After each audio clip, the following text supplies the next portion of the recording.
Hello everyone, welcome to all of you. आप सभी का आपके अपने प्यारे प्लेटफॉर्म पे स्वागत है। मैं पीयूष पराशर आप सभी का स्वागत करता हूं यहाँ पर। तो हम पढ़ रहे थे सॉइल मैकेनिक्स। सॉइल मैकेनिक्स में अब स्टार्ट करेंगे क्वेश्चन सीरीज। क्वेश्चन सीरीज कहां से कहां तक? देखो, हमने चैप्टर अभी कौन सा खत्म किया? सीपेज वाला चैप्टर लास्ट खत्म किया था, ठीक है। और हमने लास्ट क्वेश्चन सीरीज किधर का किया था? लास्ट क्वेश्चन सीरीज हमने कर रखा था सॉइल क्लासिफिकेशन वगैरह का, है ना। तो उसके बाद जो चैप्टर्स हमने पढ़ा है, जैसे परमिएबिलिटी पढ़ लिया, इफेक्टिव स्ट्रेस, पोर वाटर प्रेशर वगैरह का कॉन्सेप्ट पढ़ लिया, सीपेज वाला कॉन्सेप्ट पढ़ लिया। तो ये सारे चैप्टर्स के जितने भी क्वेश्चन इंजीनियरिंग सर्विस में, एसएससी जेई में, गेट एग्जामिनेशन में, स्टेट एई में, स्टेट जेई में, एमसीक्यू टाइप ऑफ क्वेश्चंस जितने भी पूछे गए हैं सब हम सॉल्व करेंगे एक एक को अच्छे से। फिर आगे बढ़ेंगे न्यू चैप्टर्स के ऊपर। यही पैटर्न में अपना चलते आ रहा है। तो क्वेश्चन सीरीज काफी इंपॉर्टेंट है, इसकी पीडीएफ आपको मिल जाएगी। बाकी देखिए, क्वेश्चन सीरीज में आप अगर देख रहे हो वीडियो, तो क्या मतलब क्या है इसका? कि हम आप देखोगे वीडियो, हम सॉल्यूशन करेंगे, फिर आगे बढ़ेंगे, आप फिर देखोगे वीडियो, सॉल्यूशन करेंगे, हम आगे बढ़ेंगे। ना ना, वो मतलब नहीं है। मतलब ये है कि आपने सब्जेक्ट को पढ़ रखा है, यहां तक के चैप्टर को पढ़ रखा है जो हमने पढ़ा है।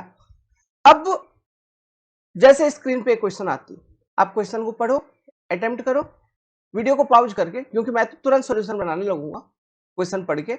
लेकिन मैं अगर नया क्वेश्चन लेते आऊं तो आप क्वेश्चन को, वीडियो को पॉज कर लो, क्वेश्चन पढ़ो, अटेम्प्ट करो, आंसर देने का कोशिश करो, ठीक है। अगर सही आ गया आंसर तो वीडियो को फॉरवर्ड कर लो, अगर नहीं आया तो वेट करो सॉल्यूशन के लिए, ठीक है। इस तरह से चलना है, तब आपको प्रैक्टिस हो जाएगा। कम से कम तुम मेरे साथ जुड़िए और प्रैक्टिसिंग करिए। चलिए, पहला क्वेश्चन पढ़िए। A uniform sand stratum 2.5 meter thick has a specific gravity of 2.62 and a natural void ratio of 0.62. The hydraulic head required to couch quicksand condition in the sand stratum. Very good. देखो यार, एक uniform sand stratum है जिसकी thickness है 2.5 metre, ठीक है। ये मान लो इसका थिकनेस हो गया सैंड का 2.5 मीटर। क्विक सैंड कंडीशन कब होगा? जब अपवर्ड फ्लो कंडीशन होता है, तब क्विक सैंड कंडीशन होता है। This is your upward flow condition, upward flow, तब होगी क्विक सैंड कंडीशन। और जो मोस्ट क्रिटिकल पॉइंट है वो क्या है? वो है ये कि इस पर्टिकुलर पॉइंट पे जो इफेक्टिव स्ट्रेस है वो हो जाएगा जीरो, ठीक है। एक तो ये एंगल है। दूसरा एंगल मैंने क्या बता रखा था? जब ड्यू टू सीपेज जो आपका हाइड्रोलिक ग्रेडियंट क्रिएट हो रहा है, ये बराबर हो जाए इस पर्टिकुलर सॉइल का क्रिटिकल हाइड्रोलिक ग्रेडियंट से, तो क्विक सैंड कंडीशन डेवलप हो जाएगा, है ना। आई जब बराबर हो जाएगा क्रिटिकल हाइड्रोलिक ग्रेडियंट से, तब क्विक सैंड कंडीशन डेवलप हो जाएगा। अब डेटा क्या दे रखा है? जी एस इक्वल टू 2.62 दे रखा है। फिर आपका void ratio of this particular soil 0.62 दे रखा है। तो हम सबसे पहले क्रिटिकल हाइड्रोलिक ग्रेडियंट कैलकुलेट कर लेते हैं। आईसीआर का वैल्यू क्या होगा? G minus one divided by one plus E, है ना। ये फॉर्मूला मैंने आपको दिया था, divided by one plus E. और इसको हम G minus one minus N भी लिख सकते हैं, अगर पोरोसिटी का दिया रहता तो इस तरह से भी लिखा जा सकता है critical void, critical hydraulic gradient का वैल्यू।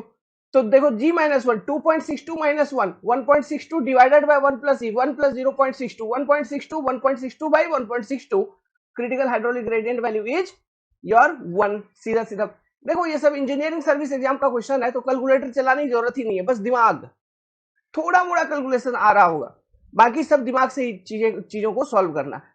कुछ कुछ क्वेश्चन हो जाता है जिसमें, है ना, कैलकुलेशन थोड़ा हो जाता है, लेकिन मैक्सिमम क्वेश्चन बहुत सिंपल एंड सोवर रहते हैं। तो क्रिटिकल हाइड्रोलिक ग्रेडियंट आ गया वन। तो ये जो क्रिटिकल हाइड्रोलिक ग्रेडियंट है, ये क्या है? देखो, हाइड्रोलिक ग्रेडियंट क्या रिप्रेजेंट करता है? मतलब कि यहां से यहां तक, मतलब इस पर्टिकुलर पॉइंट से यहां से लेके यहां तक जब फ्लो करेगी, दैट इज इस पर्टिकुलर लेंथ में, जो सॉइल का लेंथ है तुम्हारा h इक्वल टू 2.5 मीटर, इसमें जब फ्लो करेगी तो लेट्स सपोज वो टोटल सीपेज हेड लूज कर रही है, मतलब जो सीपेज हेड है वो है h। तो यहां से यहां तक फ्लो करने में टोटल इतना हेड का वो लॉस करेगा। तो ये क्रिटिकल हाइड्रोलिक ग्रेडियंट बेसिकली है क्या? This particular seepage head divided by length of soil. तो यही तो हमसे क्वेश्चन में पूछा है कि आप बताइए हाइड्रोलिक हेड रिक्वायर्ड कितना है, कितना रिक्वायर्ड होगा? h equal to small h equal to critical hydraulic gradient ICR into h 2.5 metre. सीधी सीधी आंसर आ गई, 1 into 2.5 which is your 2.5 metre. समझ में आ रहा है? तो option number C will be correct for this particular question. Simple, easy, बहुत इजी, इससे भी इजी इजी और देखेंगे। एसएससी में तो आप खोलोगे भी नहीं, आंसर सॉल्व हो रहे होंगे, ऐसा पढ़ा दिया है। ओके, चलिए next question. If during a permeability test on a soil sample with a falling head permeameter, देखो permeameter एक तरह का इक्विपमेंट है, ठीक है, in which we conduct permeability test. अब ये बात कर रहा है फॉलिंग हेड, दो तरह का मैंने आपको बताया था, constant head, falling head. Constant head वाला कोर्स ग्रेन सॉइल के लिए सुटेबल था, फॉलिंग हेड वाला फाइन ग्रेन सॉइल के लिए सुटेबल था, या फिर आप कह लो ऐसे सॉइल जिसका परमिएबिलिटी का वैल्यू काफी कम होता है, ऐसे सॉइल के लिए हम falling head permeameter test conduct करते हैं to find out the coefficient of permeability value, ठीक है। Equal time interval are noted, तो ये मान लो फॉलिंग एट परमिएमीटर में ये क्या होता था, स्टैंड पाइप, याद करो स्टैंड पाइप है ना, इनिशियली वाटर लेवल इतना है, हेड इतना है, मान लो ये हेड है H1, इक्वल टाइम इंटरवल में noted drop of head from H1 to H2, ठीक है, H1 से H2 पे आ गया, तब लेट्स सपोज T समय में, and again H2 to H3, H2 से H3 पे आ गया, अगेन सेम वही T समय में, है ना।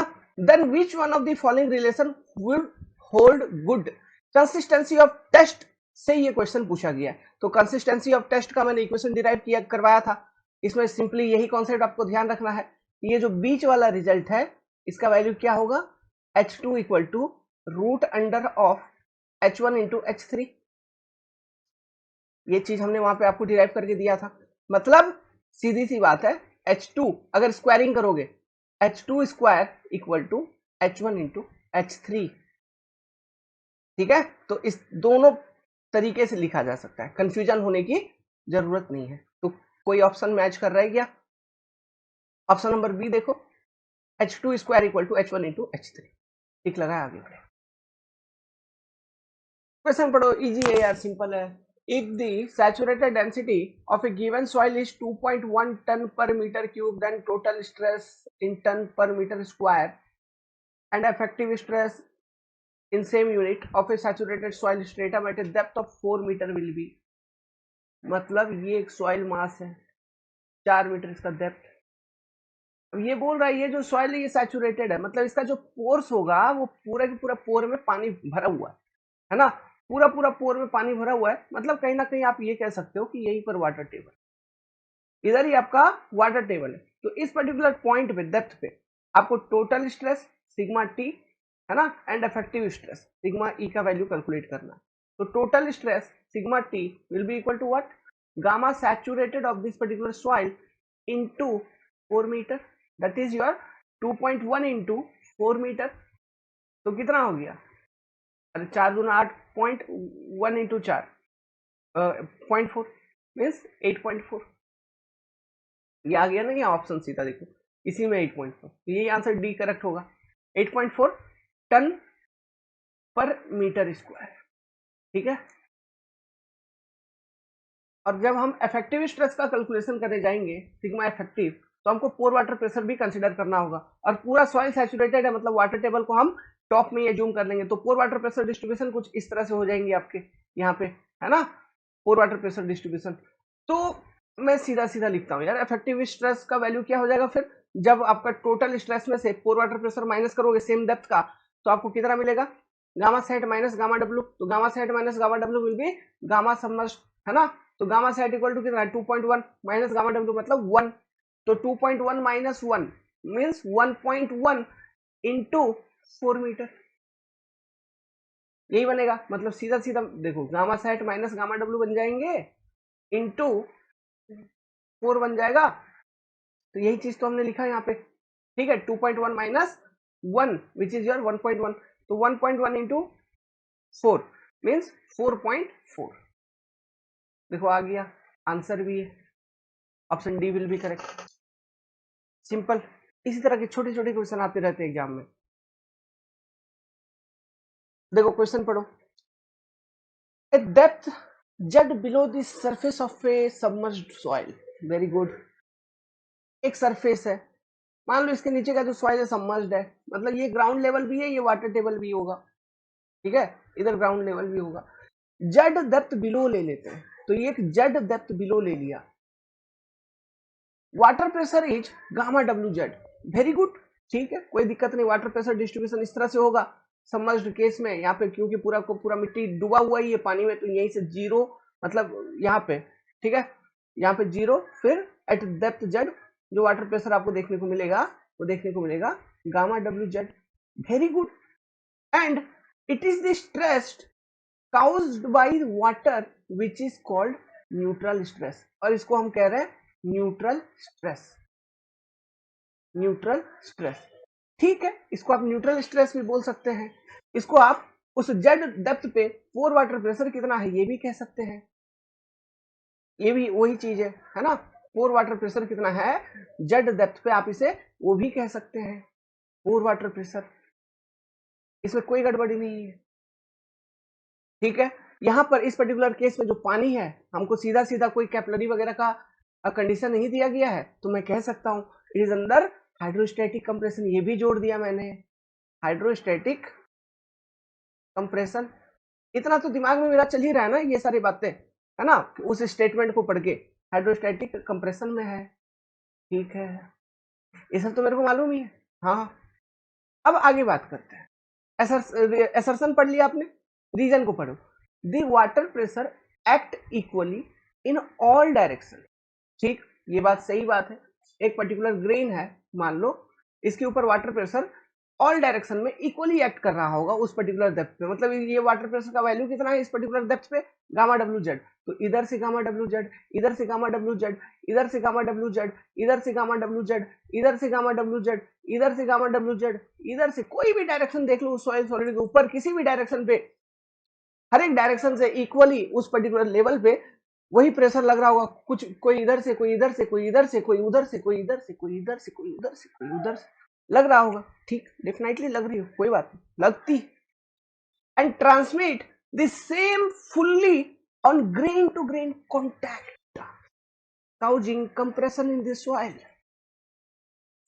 यहां गड़बड़ है रे बाबा, क्या बोल रहा है कि ये जो प्रेशर लग रही है, ठीक है, कुछ इधर से, कुछ उधर से, कुछ उधर से, मतलब एक पर्टिकुलर डेप्थ पे जो पानी है, ठीक है, जो पोर के अंदर पानी है, वो पानी में जो प्रेशर है वो सॉइल के ऊपर लग रहा है ना, so एक सॉइल पार्टिकल के ऊपर लग रही होगी, चारों बगल से लग रही होगी, तो ये बोल रहा है ये जो प्रेशर उस पर लग रही है कि ना केवल लग रही है बल्कि पानी अपना प्रेशर को सॉइल के ऊपर ट्रांसमिट कर दे रहा है एज ए इफेक्टिव स्ट्रेस।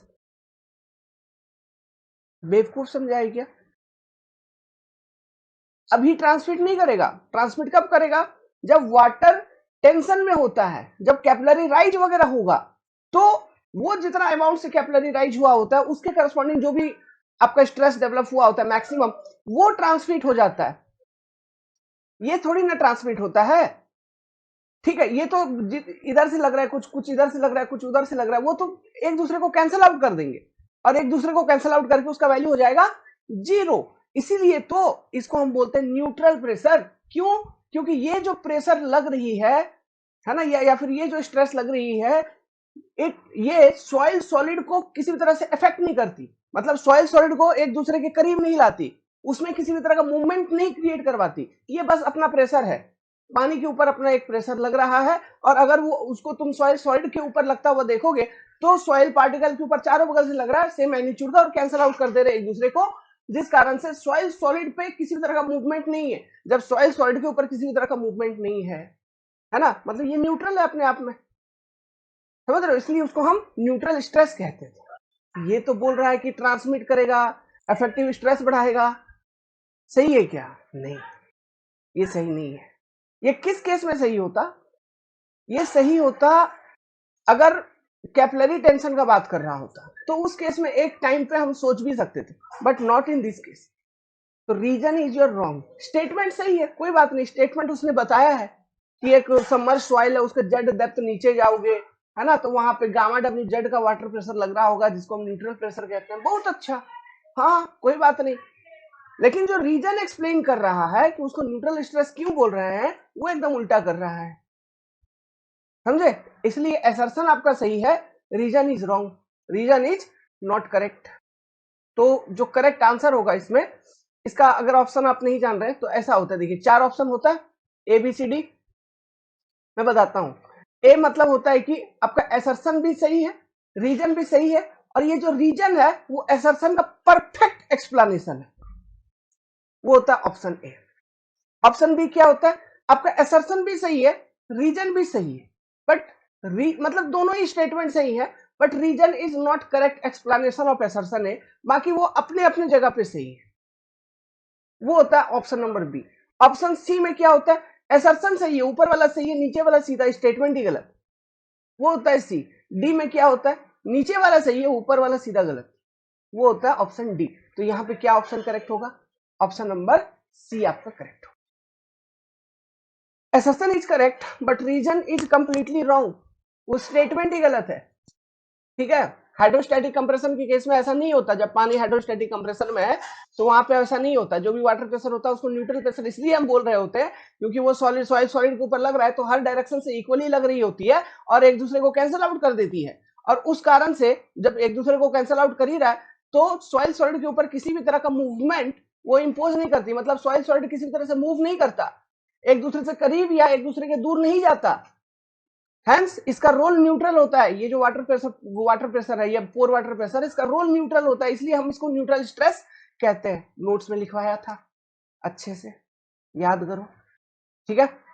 देखो इस तरह के लॉजिकल क्वेश्चन आते हैं, और इस तरह के क्वेश्चंस आपको इंजीनियरिंग सर्विस एग्जामिनेशंस में, एसएससी जेई में भी, ये तो एसर्शन रीजन में डाल दिया, स्टेटमेंट में डाल देगा, मान लो ये न्यूट्रल स्ट्रेस क्यों बोलते हैं पोर वाटर प्रेशर को, इसका एक स्टेटमेंट बना के डाल दिया, है ना। मतलब 5-6 स्टेटमेंट है, उनमें से कौन सही है सेलेक्ट करने हैं, उसमें से एक स्टेटमेंट इसका डेफिनेशन को भी लेके है, ये लॉजिक लेके भी है, तो वहां आइडेंटिफाई करना, इसी तरह की चीजें आते हैं। मतलब जो आप बेसिक चीजें पढ़ रखे हो, अगर सही से पढ़ रखे हो तो कोई भी क्वेश्चन आंसर कर पाओगे, वो किसी भी क्वेश्चन को किसी भी तरह से घुमा के दे दे, इस फॉर्मेट में पूछे या उस फॉर्मेट में पूछे। अरे सचिन तेंदुलकर साहब को T20 खेलने में, टेस्ट खेलने में या ओडीआई खेलने में कोई दिक्कत नहीं, क्यों? उनको क्रिकेट आता है, उन्होंने ओडीआई में भी मार दिया डबल सेंचुरी, T20 में भी घमासान कर दिया, समझ रहे हो। तो वही चीज है, अगर सब्जेक्ट आती है, कोई भी फॉर्मेट हो, छक्के मारोगे ही मारोगे, समझे। क्या बोल रहा है? Quick sand condition is a not a type of sand है। देखो मैंने बोला था क्विक सैंड जो है एक तरह का सैंड नहीं होता, but it is a condition arising in sand mass, ठीक है। यहाँ पे और ज्यादा नहीं लिखा, जैसे कि it is A type of flow condition arising इन, है ना, सैंड मास, वो भी लिखता तो सही होता, लेकिन ठीक है कोई दिक्कत नहीं, स्टेटमेंट वहां तक। रीजन क्या बोल रहा है वो क्विक सैंड कंडीशन को लेके कि when the upward seepage pressure becomes equal to what, upward seepage pressure का बात कर रहा है, becomes equal to the pressure due to submerged weight of soil, then effective pressure becomes zero। यही reason होती है ना, इसी कारण से तो क्विक सैंड कंडीशन हो सकता था। मैंने बोला था ये मान लो सैंड है, मान लो, ठीक है, ये सबमर्ज्ड है, मतलब इधर पानी है, ये सबमर्ज्ड है, फ्लो इधर से होगा अपवर्ड डायरेक्शन में, तो जो क्रिटिकल पॉइंट है, मोस्ट क्रिटिकल पॉइंट ये होगा पॉइंट बी, इसको मैंने बता रखा था, है ना। तो ये मान लो जेड है इस सॉइल का हाइट या फिर इस सॉइल का डेप्थ, तो इस पर्टिकुलर पॉइंट बी पे जो इफेक्टिव स्ट्रेस होगा वो कितना होगा, यहाँ पर जो इफेक्टिव स्ट्रेस होगा that will be your gamma submerged into Z. और ये क्या है? दिस इज नथिंग बट कि इस पर्टिकुलर बी पे, इस पर्टिकुलर बी प्लेन पे, इस जो इसके ऊपर का जो सबमर्ज्ड सॉइल मास है उसका वेट कितना है। अगर ये वेट बराबर हो जाए आपके सीपेज प्रेशर का, इस पर्टिकुलर पॉइंट पे, मान लो पॉइंट बी पे जो सीपेज हेड है दैट इज योर एच, है ना, तो सीपेज प्रेशर कितना होगा, H gamma W. If this become equal then effective stress sigma dash at this particular point will become zero. This is the condition for quick sand. यही logic हमने देखा था, तो एकदम करेक्ट है, कोई दिक्कत नहीं, वो assertion is correct and reason is also correct. assertion क्यों करेक्ट बोल रहा है? क्विक सैंड एक तरह का सैंड नहीं है, ठीक है, एक तरह का कंडीशन है जो सैंड मास में डेवलप होता है, बिल्कुल सही।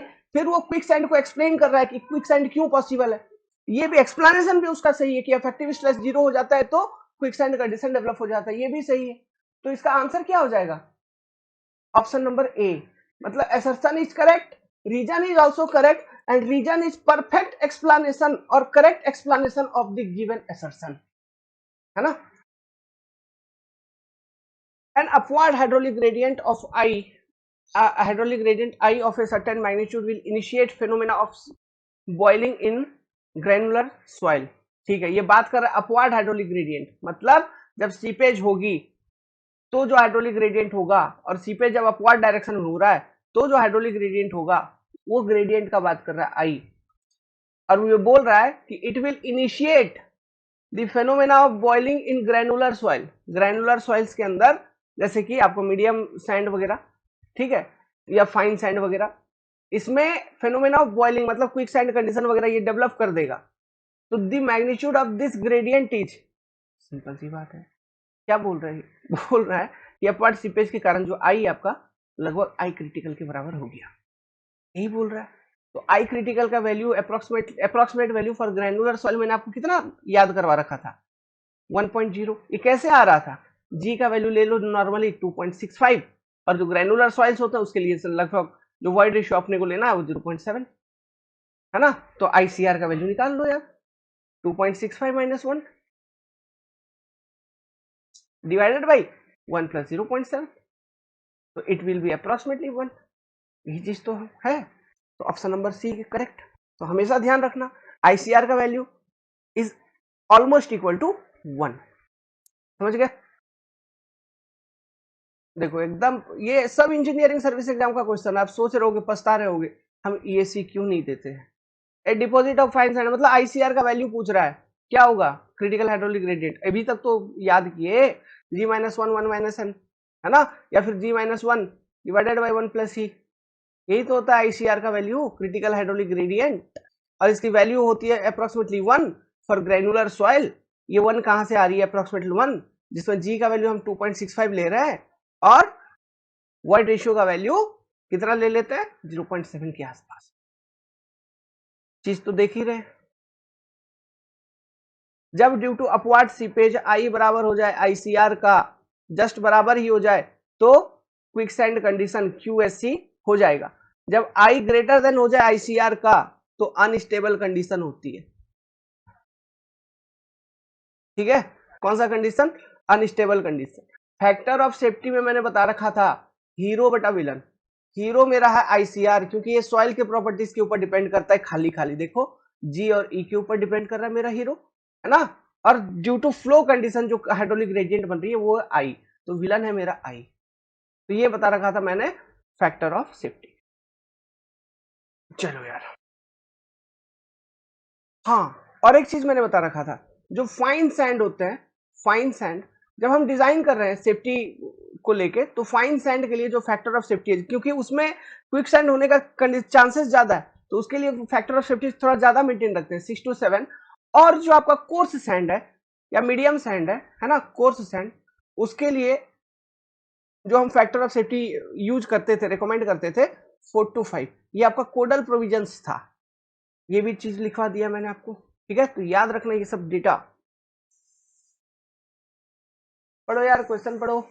देखो ये परमेबिलिटी का है, a bed of sand consist of 3 horizontal layer of equal thickness. चलो यार 3 लेयर बना देते पहले, एक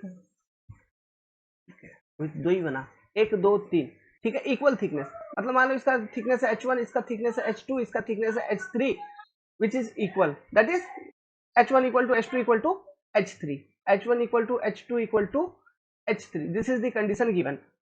The value of Darcy K for upper and lower layer is, upper and lower layer, up एक minute, upper and lower layer is इतना and middle layer is इतना, ठीक है। अपर लेयर मतलब इसका K1 है, मान लो इसका K2 है, इसका K3 है, तो मिडिल लेयर का 1 into 10 to the power -1 centimetre per second, upper layer और नीचे वाला लेयर का मतलब 10 टू द पावर -2 हो गया, और ये 10 टू द पावर इसका भी -2 हो गया, 1 इंटू 10 टू, छोड़ो यार उसको, है ना, 1 इंटू लिखने का कोई मतलब नहीं है। The ratio of permeability of the bed in horizontal direction, देखो के एच का है, टू द वर्टिकल डायरेक्शन देखो के भी क्या है, इसका रेशियो बता दो बाबू, के एच बटा के भी बता दो थोड़ा। तो ये क्वेश्चन इंजीनियरिंग सर्विस का ऑब्जेक्टिव में है, तो मैं आपको बता दूं मेरे दोस्त, ये जो क्वेश्चन है ना एसएससी जेई का कन्वेंशनल बात करो, एई जेई कहीं पर भी आ ही जाता है। एसएससी जेई में तो आता ही आता है मैक्सिमम केसेस में, मेंस के एग्जाम में, है ना, मेंस में आता है ये क्वेश्चन एसएससी जेई में। तो सोचो इंजीनियरिंग सर्विस का एक दो नंबर वाला क्वेश्चन जेई के मेंस में आ जाता है। ओके, तो निकालते हैं के एच इक्वल टू कैसे, क्या है formula, K1H1 plus K2H2 plus K3H3 divided by H1 plus H2 plus H3 H2 plus H3। सीधी बात, सब H इक्वल, तो H कॉमन निकल गया, बचा कितना K1 plus K2 plus K3, नीचे का बचा 3 टाइम्स H, ये H गयो, बचा कितना K1 plus K2 plus K3 by 3, मतलब अब तुम्हारा 2 into 10 to the power minus 2 plus 10 to the power minus 1 बटा 3। ये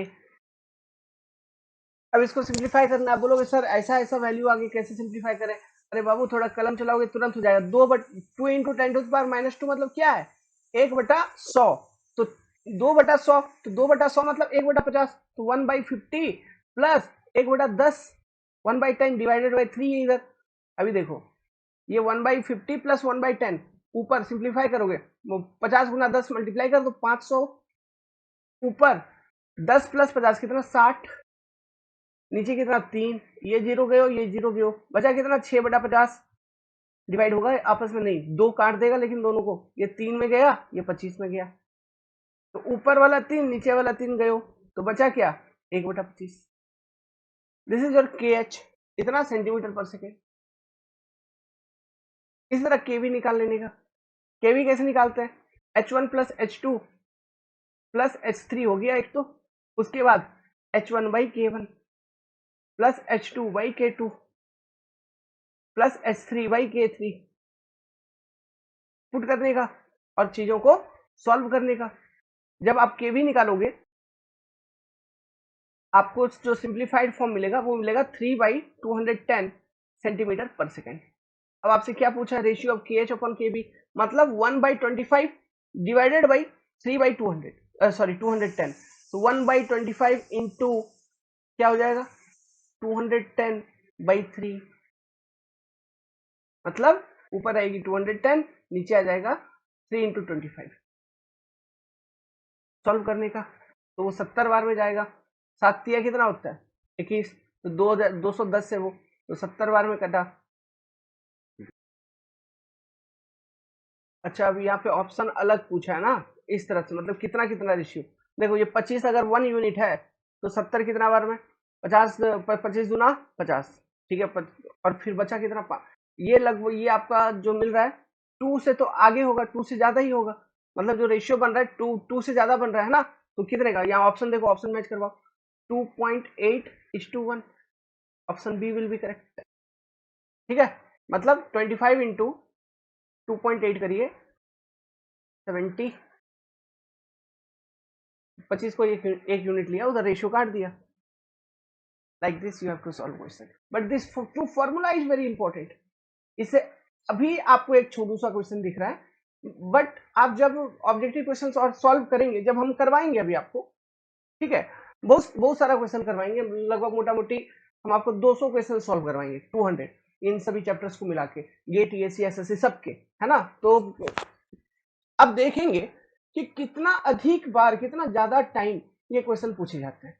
दिस इज कॉमन क्वेश्चन, रट्टा मार दो फॉर्मूला, बहुत इंपॉर्टेंट है। Due to rise in temperature, देखना इंटरेस्टिंग क्वेश्चन है, एक लॉजिक एक आइडिया दूंगा इस तरह के क्वेश्चन को सॉल्व करने का, जो कि पकड़ के रखना। Due to rise in temperature the viscosity and unit weight of percolating fluid are reduced to 70% and 90%, ठीक है, टेम्परेचर राइज होने के कारण इतना इतना परसेंट से विस्कोसिटी रिड्यूस हो रहा है, क्या और क्या विस्कोसिटी, एक मिनट, यूनिट वेट और विस्कोसिटी दोनों रिड्यूस हो रहा है respectively, other things being constant, बाकी सभी चीज को कांस्टेंट रहने दीजिए, रहने दो। The change in coefficient of permeability will be, coefficient of permeability में कितना चेंज हुआ की वैल्यू आपको बतानी है, कितना परसेंट, कैसे कैलकुलेट करेंगे।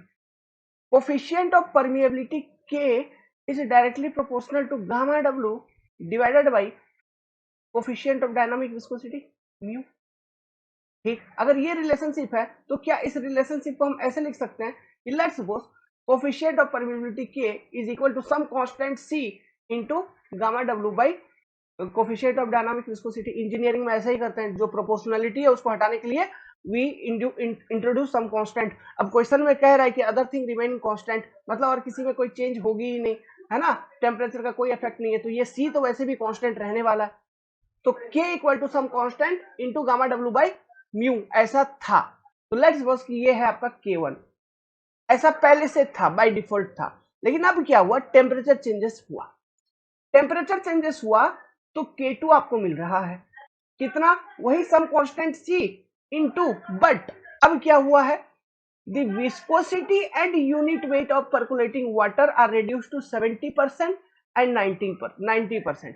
मतलब सबसे पहले तो बात कर रहा है विस्कोसिटी का, जो कोफिशिएंट ऑफ डायनामिक विस्कोसिटी इसका पहले 100% हुआ करता था, अब 70% हो चुका है।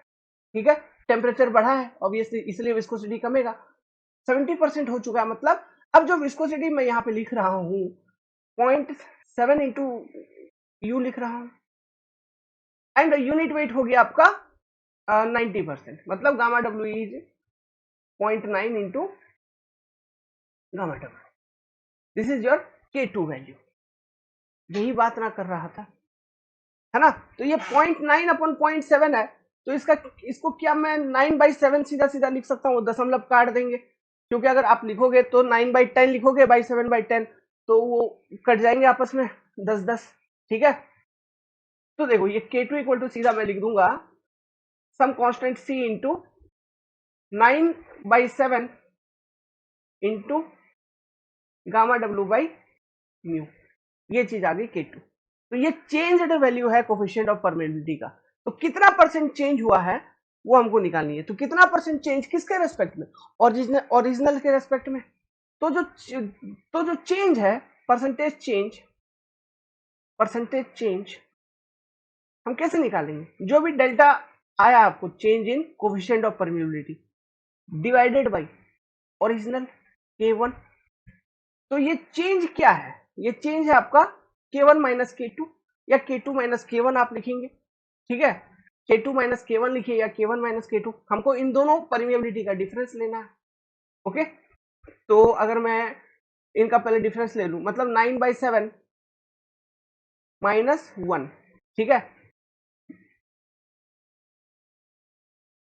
मैं ऐसे करता हूं, मैं सीधा लिख देता हूं, फॉर्मूला आपको बना के दे देता हूं, K2 minus K1 divided by K1 ऐसा इक्वल टू क्या, आप लिखिए, जब हम लिखेंगे इमेजिन करो, जब हम लिख रहे होंगे क्या 9/7 into C into gamma W -1 minus C into gamma W by mu, वो लिख रहे होंगे, तो वो पूरा का पूरा चीज, ये जो C into gamma W by mu है, वो पूरा का पूरा ऊपर से कॉमन आ जाएगा, नीचे तो है ही, एक दूसरे से कट हो जाएंगे।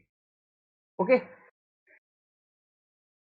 परसेंटेज निकाल रहा है इसलिए इंटू 100 कर देंगे। ठीक है, इंटू 100, तो देखो तो बचेगा क्या, इमेजिन करो, बचेगा 9/7 माइनस 1 इंटू 100, मतलब 9 माइनस 7 2/7 गुना 100। करो भाई डिवाइड, कैसे करोगे, 2/7 सीधा डिवाइड होगा क्या, नहीं होगा, सीधा डिवाइड बिल्कुल नहीं होगा।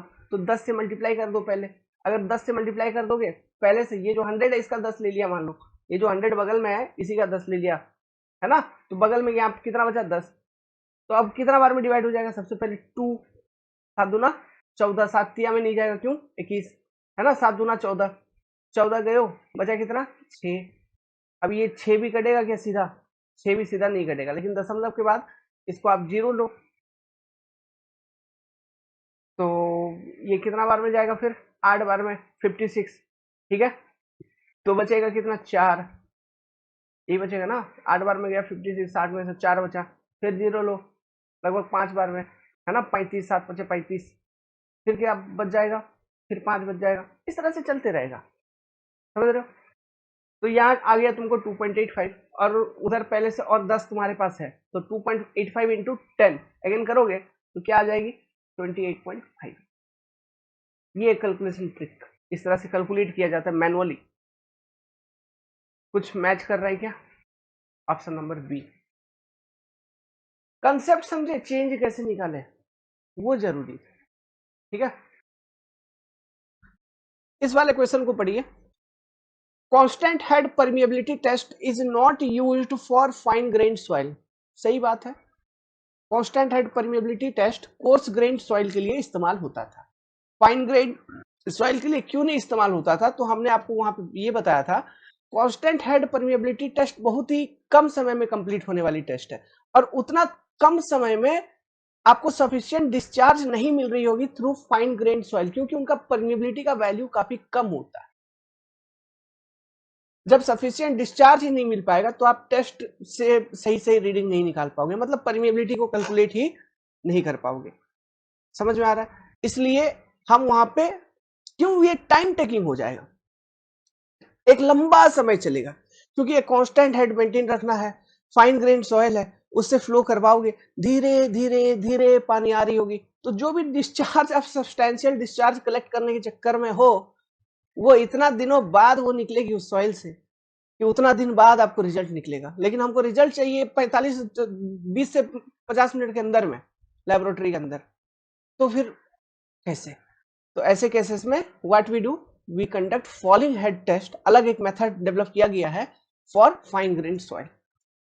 तो reason the lesser permeability, very good, permeability का वैल्यू बहुत कम है, of the soil lesser is the discharge. सही बात है, सब्सटेंशियल डिस्चार्ज हमको नहीं मिलता था, इसलिए हम इस पर्टिकुलर टेस्ट को कंडक्ट नहीं करते थे over the fine grain soil.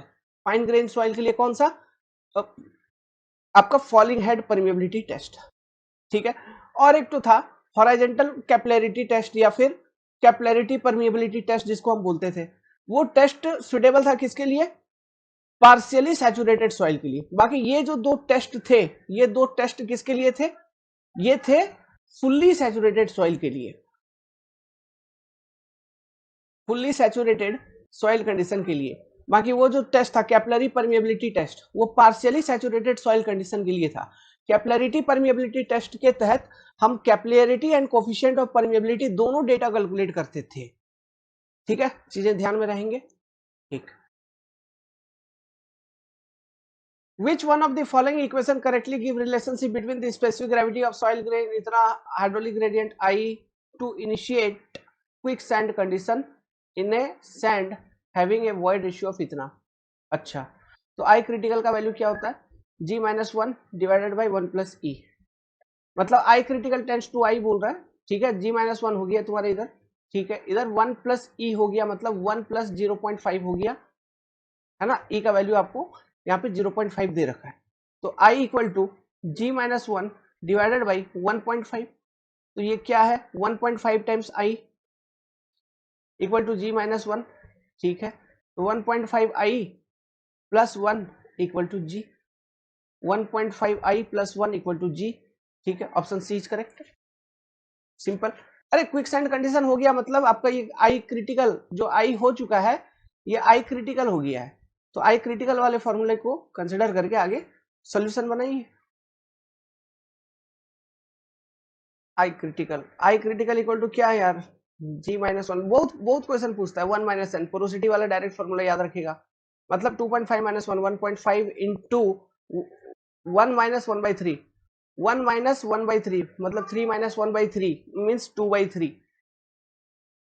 बताओ क्या होगा? ये 1.5 से ये 3 2 बार में कट जाएगा, 2/2 1 बार में कट गया, option C is correct again. इस तरह से छोटे छोटे क्वेश्चन आ रखे हैं, ये इंजीनियरिंग सर्विस के क्वेश्चन अभी तक हम कर रहे थे, देख रहे थे, ठीक है।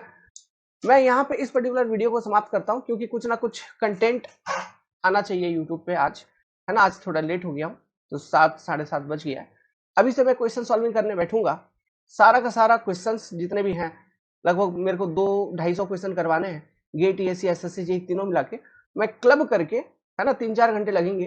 अभी मैं करवाऊंगा, कल सुबह आपको अपलोड करके दे दूंगा, ठीक है। तो ये ट्रेलर था, आप अभी समझिए। गेट के जब क्वेश्चंस पे आएंगे और भी बहुत सारे अच्छे अच्छे क्वेश्चन, सारे क्वेश्चंस, सारे के सारे जितने मैक्सिमम कॉन्सेप्ट फेरेटिक लाइन के कॉन्सेप्ट्स भी होंगे, फिल्टर के होंगे, थ्योरेटिकल क्वेश्चन बहुत सारे स्टेटमेंट आने वाले हैं, बहुत अच्छे क्वेश्चन सभी सॉल्व करवाएंगे, सभी का एक्सप्लेनेशन देंगे डिटेल में बिट टू बिट। ठीक है, लाइक कर दीजिएगा।